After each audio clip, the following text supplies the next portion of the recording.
கடகரேகைக்கு கீழே வந்து இந்த கோவில் வந்து கட்டியிருக்காங்க. 1000 வருஷத்துக்கு முன்னாடி எப்படி இந்த கடகரேகை கணிச்சாங்க அப்படின்னு தெரியல. பாருங்க 90 டிகிரி தெரியுதா east. Welcome to Tamil tourism creations. நான் இப்போ இருக்கிற இடம் வந்து பார்த்தீங்கன்னா ரொம்பவே ஒரு பழமையான இடம். அதாவது இப்போ என்ன காட்ட போகிறேன்னா சூரிய கோவிலை பற்றி தான் காட்ட போகிறேன். சூரிய கோவில் நீங்கள் நிறைய இடத்துல கேள்விப்பட்டிருப்பீங்க. இந்தியாவிலே பார்த்தீங்கன்னா நிறைய இடத்துல இருக்குது, ஒரிசாவில் இருக்குது. நான் வந்திருக்க இடம் வந்து குஜராத்துக்கு தான் வந்திருக்கேன். குஜராத்தில் உள்ள மொதேசேரா அப்படிங்கிற ஒரு இடத்துக்கு தான் வந்திருக்கேன். அங்கே தான் வந்து பார்த்தீங்கன்னா ரொம்பவே பழமையான கோவில் இருக்குது. அதாவது 998 வருஷம் பழமையான கோவில். இன்னும் ஒரு 2 வருஷம் போனிச்சுன்னா வந்து பார்த்தீங்கன்னா 1000 வருஷத்தை கம்ப்ளீட் பண்ணிடுவோம். கிட்டத்தட்ட 1026ஆம் ஆண்டு இந்த கோவில் வந்து கட்டப்பட்டது. இது யாரால் கட்டப்பட்டதுன்னா, நம்ம ரீசெண்டாக வந்து ராணிக்கு பார்த்துட்டு வந்தோம்ல, ராணி உதயமதி அவங்களோட ஹஸ்பண்ட் பீம்தேவ் தான் அந்த கோவிலை வந்து கட்டியிருந்திருக்காங்க. இந்த சூரிய கோவில் முழுக்க சூரிய பகவானுக்கு அர்ப்பணிக்கிறதுக்காகவே கட்டப்பட்டது. அது மட்டும் இல்லைங்க, இங்கே வந்து நிறைய சயின்ஸை வந்து அடிப்படையாக வச்சு இந்த கோவிலை வந்து கட்டியிருக்காங்க. இந்த கோவில் வந்து புஷ்பநிதி கரைக்கும் பக்கத்துலேயே இருக்குங்க. இப்போ பார்த்தீங்கன்னா வெயில் வந்து கொஞ்சம் கம்மியாயிடுச்சு. இப்போ போய் கோவிலை பார்க்கலாம். கோவில்கிட்ட கிட்டத்தட்ட வந்தாச்சு. வெயில் கம்மியாகிடுச்சு அப்படின்னு சொல்லிட்டு சந்தோஷப்பட்டேன். ஆனால் பார்த்தீங்கன்னா கூட்டம் அதிகமாகிருச்சு. என்ன ஒன்றுனா, நம்ம வந்து தமிழில் வீடியோ பண்ணுறதுனால நிறைய பேர் வந்து நம்மளே பார்த்துட்டு இருப்பாங்க என்ன பேசுகிறோம் அப்படின்னு சொல்லிட்டு. இந்த கோவில் வந்து மொத்தம் 3 அடுக்கலாக இருக்குங்க. ஒன்று வந்து மண்டபம், ஒன்று வந்து சட்டசபை மண்டபம் அப்படிங்கிறாங்க, இன்னொன்று வந்து நீர்த்தேக்கம் அப்படிங்கிறாங்க. ஒரு அதிசயத்தை வந்து ஒன்று உங்களுக்கு காட்டுறேன். இங்கே பாருங்களேன், அப்படியே கேமரா திருப்புற பாருங்க.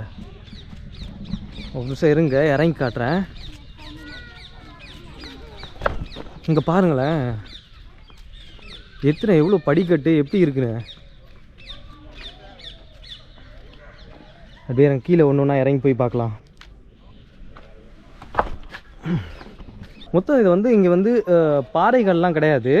இவங்க வந்து இந்த கல்லை ஃபஸ்ட்டு வந்து பள்ளம் மாதிரி தோண்டிட்டு அதுக்கப்புறம் இந்த கல்லை வச்சு ஒன்று ஒன்றா அடுக்கி கட்டினதுன்னு நினைக்கிறேன். இங்கே பாருங்களேன், மொத்தம் 108 இந்த மாதிரி இருக்குதுன்னு சொன்னல கருவறை. இங்கே ஒன்று இருக்கா இந்த மாதிரி பாருங்கள் பக்கத்தில். இங்கே பாருங்க,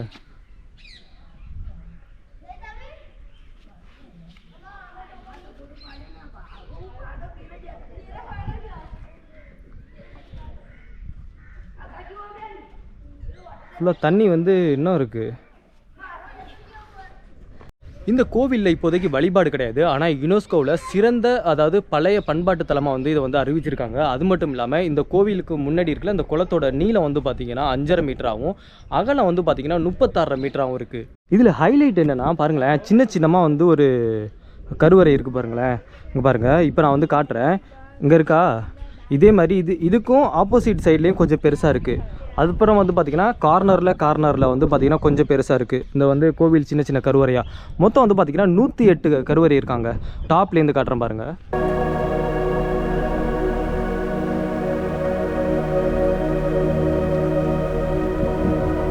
கொஞ்சமாக வந்து கீழே இறங்கி போயிட்டு பார்க்கலாம்.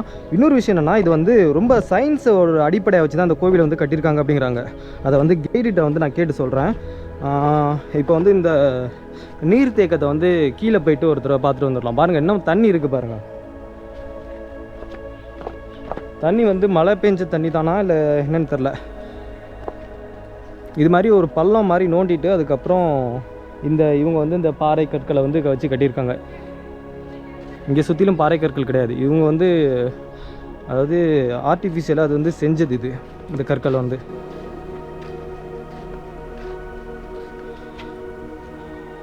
இந்த சின்ன கருவறை இருக்குன்னு சொன்னல, பாருங்களேன்.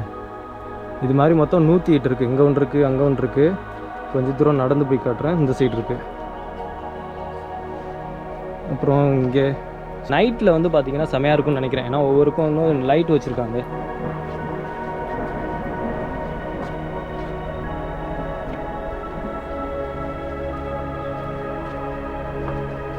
இவ்வளோ படிக்கட்டு கொண்ட இந்த மாதிரி ஒரு குளத்தை இப்போ தாங்க பார்க்குறேன். அதாவது இதில் நம்ம ராணிக்கு வீடியோ பார்க்காதவங்க போய் பார்க்கலாம், டிஸ்கிரிப்ஷனில் கொடுக்குறேன். அதுவும் வந்து பார்த்திங்கன்னா அப்படி தான் இருக்கும். அதில் வந்து பார்த்திங்கன்னா நிறைய தூண்கள் இருந்தது. இதில் வந்து படிக்கட்டு வந்து நிறைய இருக்குது. இப்போ அப்படியே கீழே காட்டுறேன்.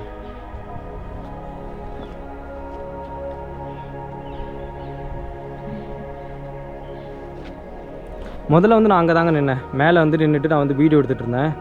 இந்த சோலங்கி மன்னர்களோட கட்டிடக்கலைகளை வந்து நான் வந்து நிறைய இடத்துல பார்த்துருக்கேன். குஜராத்தில் பார்த்துருக்கேன், அது மட்டும் இல்லாமல் ராஜஸ்தான்லேயும் பார்த்துருக்கேன். ரொம்பவே வந்து பார்த்திங்கன்னா ஒரு அற்புதமாக இருக்கும். அது மட்டும் இல்லாமல் நம்ம வந்து இப்போ ரீசெண்டாக வந்து ராஜஸ்தான் போயிருந்தால் ராஜஸ்தான் பாகிஸ்தான் பார்டரில் வந்து ஒரு கோவில் வந்து பார்த்துருந்தோம். அதுவும் இப்படி தான் வந்து கெராடு கோவில் அப்படின்னு சொல்லிட்டு 1000 வருஷம் வந்து பழமையான கோவில். அதுவும் வந்து பார்த்திங்கன்னா இந்த சோலங்கி மன்னர்களால் வந்து கட்டப்பட்டது தான். பார்த்திங்கன்னா இங்கே சுற்றிலும் இருக்குது, ராஜஸ்தான்லேயும் இருக்குது, குஜராத்லேயும் இருக்குது.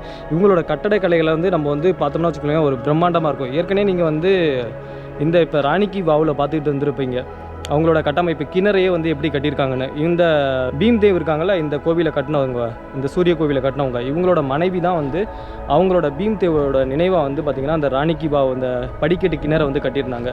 வீடியோ பார்க்காதவங்க மேலே வந்து லிங்க் தர்றேன், கிளிக் பண்ணி பார்த்துக்கோங்க. இந்த கோவிலை வந்து ஒரு சயின்ஸ் அடிப்படையாக வச்சு கட்டியிருந்தாங்கன்னு சொன்னல, அது என்னன்னா டிராஃபிக் ஆஃப் கேன்சர் அப்படிங்கிறாங்க. அதாவது கடகரேகை பூமத்திய ரேகை அப்படின்னு சொல்லிட்டு நீங்கள் சின்ன வயசுலலாம் கேள்விப்பட்டிருப்பீங்களா. ஸோ அதே மாதிரி தான் இது வந்து பார்த்திங்கன்னா கடகரேகைக்கு கீழே வந்து இந்த கோவில் வந்து கட்டியிருக்காங்க. 1000 வருஷத்துக்கு முன்னாடி எப்படி இந்த கடகரேகை கணிச்சாங்க அப்படின்னு தெரில. ஆனால் வந்து பார்த்திங்கன்னா இப்போ அந்த 1000 வருஷம் தாண்டினதுக்கப்புறம் இந்த கடகரேகை அதே இடத்துல இருக்குமா அப்படின்னு கேட்டிங்கன்னா வந்து மாறுபடும் அப்படிங்கிறாங்க. இப்போ வந்து பூமி வந்து ஒரு 23 சம்திங் ஏதோ டில்ட் ஆகிருக்கு அப்படின்ல, சாஞ்சிருக்கு அப்படின்ல, அது வந்து மாறுபட்டுக்கிட்டே வந்துகிட்டு இருக்கான். அதே மாதிரி இப்போ இந்த டிராபிக் ஆஃப் பாயிண்ட் அதாவது கடகரேகைக்கு கீழே உள்ள வந்து பார்த்திங்கன்னா இது எதுக்காக கட்டினாங்க அப்படிங்கிற ரீசனையும் சொல்லிடுறேன். அதாவது வந்திங்கன்னா அப்போ அந்த நேரத்தில் வந்து சூரியன் வந்து கரெக்டாக வந்து இதே கடகரேகைக்கு நேராக வந்து சுற்றிட்டு வருமா. அப்போ இது வந்து சூரிய கோவிலா, சூரியனுக்காக அர்ப்பணிக்கப்பட்ட கோவிலா. ஸோ அப்போ வந்து சூரிய கதிர்கள் நேராக வந்து சாமி மேலே விழுவும். அந்த ரீசனுக்காக தான் இது வந்து கட்டியிருக்காங்க. எனக்கு வந்து இந்த படிக்கட்டு தாங்க ரொம்ப பிடிச்சிருக்கு. அடுக்கடுக்கடுக்கடுக்காக இருக்குது. ட்ரோன் ஷாட் மட்டும் எடுத்தோம்னா சூப்பராக இருக்கும். நம்மள்ட்ட ட்ரோன் கிடையாது, என்னாலும் பாருங்கள் படிக்கட்டு எப்படி இருக்குன்னு. ஜூன் 21 நம்ம இங்கே வந்து மத்தியானம் நின்னோம்னா நம்மளோட நெல்லல் வந்து கீழே படாதான். இது வந்து கடகரேகைக்கும் கீழே கணிச்சு கட்டியிருக்கிறதுனால. இந்த குளத்தை பார்த்துட்டு ரிட்டர்ன் வரும்போது ஒரு விஷயத்தை கவனித்தேன். எப்படி இந்த ராணி கி வாவில் வந்து கல் இடையில வந்து ஜாயிண்ட் அடிச்சிருந்தாங்களே, இந்த பாருங்களேன், பாருங்கள் ஒரு தெளிவாக காட்டுறேன் பாருங்கள்.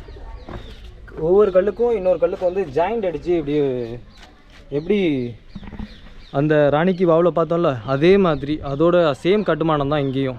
மார்ச் 21 செப்டம்பர் 23 இந்த 2 நாட்களில் மட்டும் சூரிய கதிர்கள் வந்து நேராக வந்து கருவறைக்குள்ள வந்து விழுமா. வருஷத்தில் 2 நாட்கள் மட்டும் இந்த மாதிரி இருக்கும் அப்படிங்கிறாங்க.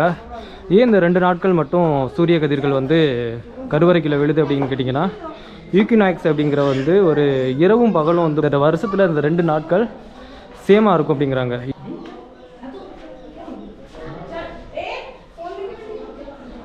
இல்லைலாம் செருப்பு போட்டு தான் வந்திருக்கேன். ஏன்னா இப்போ வந்து சாமி சிலையெல்லாம் இல்லை, எல்லோரும் செருப்பு போட்டு தான் போயிட்டுருக்காங்க. இது வந்து சட்டசபை மண்டபம் அப்படின்னாங்கள்ல, அதுதான் இது. சாமி இருந்த இடம் வந்து அந்த சைடு இருக்குது, அதையும் போய் பார்க்கலாம். ஸோ இங்கே தான் வந்து சாமி இருந்தது. எல்லோரும் செப்பல் போட்டு தான் உள்ளே போயிட்டுருக்காங்க.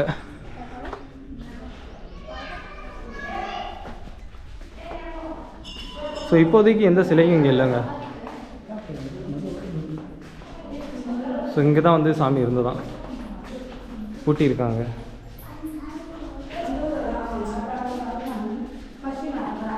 சூரிய கதிர்கள் வந்து டைரெக்டாக வந்து இங்கே தான் விழும் அப்படிங்கிறாங்க.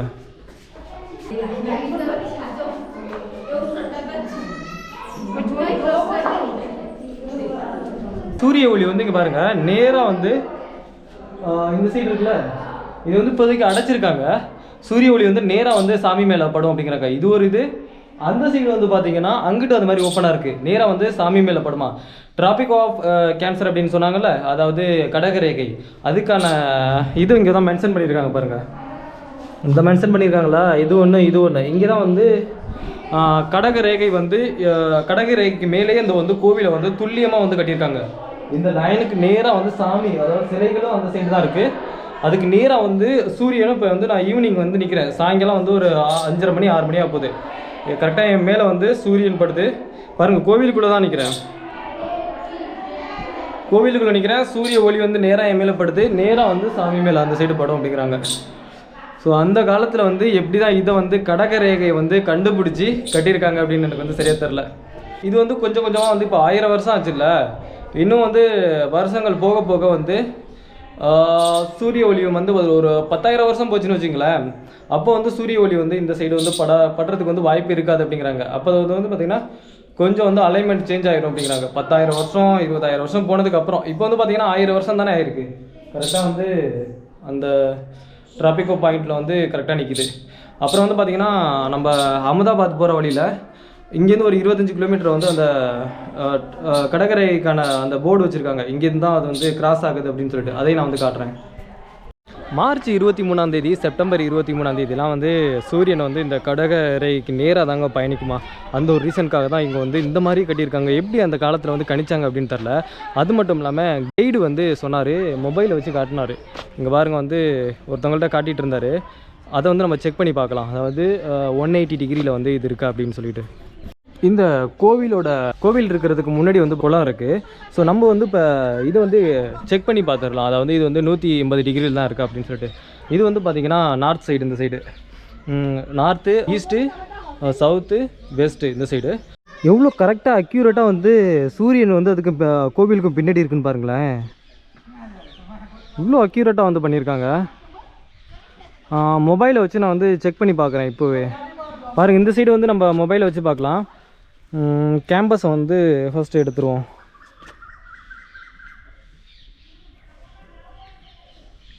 மொபைல் வந்து பார்த்திங்கன்னா கொஞ்சம் டிஸ்பிளே வந்து சரியாக தெரியாதுங்க. ஏதாவது இந்த சைடு வச்சுருவோமா. இங்கேருந்து வந்து பார்த்திங்கன்னா 90 டிகிரியில் இருக்கணும். கரெக்டாக வந்து இது நமக்கு வந்து அக்யூரேட்டாக ஈஸ்ட் வந்து 90 டிகிரியில் இருக்கான்னு பார்த்துக்கலாம். கோவில் வந்து பார்த்திங்கன்னா அது பாருங்கள், இந்த சைடு இருக்கா, அது கரெக்டாக வந்து இந்த சென்டர் படிக்கட்டுக்கு கரெக்டாக வச்சுருக்கேன். இப்படியே பார்த்தீங்கன்னா எத்தனை கரெக்டாக பாருங்களேன், 90 டிகிரியில் இருக்கும்.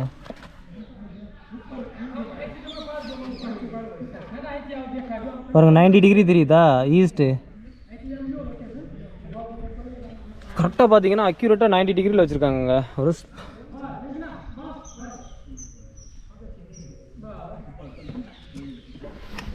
மொபைலில் வந்து பார்த்திங்கன்னா சன்லைட் அடிக்குதுல்ல, அதனால டிஸ்பிளே வந்து அந்தளவுக்கு கிளியராக இல்லை. கரெக்டாக வந்து 90 டிகிரியில் இருக்குது. இந்த கோவில் கரெக்டாக 90 டிகிரியில் இருக்குது. இதுதான் கோவில். கோவிலுக்கும் பக்கத்துலேயே ஒரு மியூசியம் ஒன்று இருக்குது. அதில் வந்து பார்த்திங்கன்னா வச்சுங்களேன், 8ஆம் நூற்றாண்டு 9ஆம் நூற்றாண்டில் வந்து கட்டப்பட்ட ஒரு சிலைகள்லாம் வந்து அப்படியே வச்சுருக்காங்க பாருங்கள். இந்த சிலை வந்து பார்த்திங்கன்னா 8ஆம் நூற்றாண்டில் கட்டப்பட்டது. கீழே வந்து அவங்க மென்ஷன் பண்ணியிருக்காங்க 8th or 9th century அப்படின்னு சொல்லிட்டு. அது மட்டும் இல்லாமல் இன்னொரு சிலை ஒன்று இருக்குது, அதையும் காட்டுறேன் பாருங்களேன். எங்கே பாருங்கள், இந்த சிலை வந்து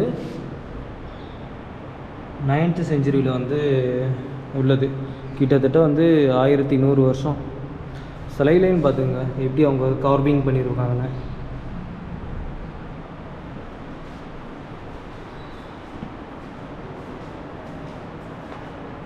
பதினோராம் நூற்றாண்டில் உள்ளது.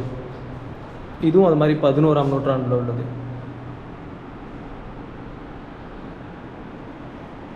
கிட்டத்தட்ட வந்து 900 வருஷம். 11ஆம் நூற்றாண்டு. இந்த சிலையும் வந்து 8ஆம் நூற்றாண்டில் உள்ளது. 8ஆம் நூற்றாண்டு 8th and 9th century. அதே மாதிரி விஷ்ணு சிலை ஒன்று இருக்குது. இந்த விஷ்ணு சிலை வந்து எப்போ கட்டினதுன்னு பார்த்துங்க. எப்போ உள்ளதுன்னா வந்து இதுவும் அந்த மாதிரி 8th and. இதோட வந்து நம்ம இந்த வீடியோவை முடிச்சுக்கிறேன். மீண்டும் ஒரு வீடியோவில் வந்து சந்திப்போம். நம்மளோட வீடியோ வந்து பிடிச்சிருந்துச்சு அப்படின்னா ஒரு லைக் பண்ணி கமெண்ட் போட்டுக்கோங்க. சப்ஸ்கிரைப் பண்ணாதவங்க சப்ஸ்கிரைப் பண்ணி வச்சுக்கோங்க.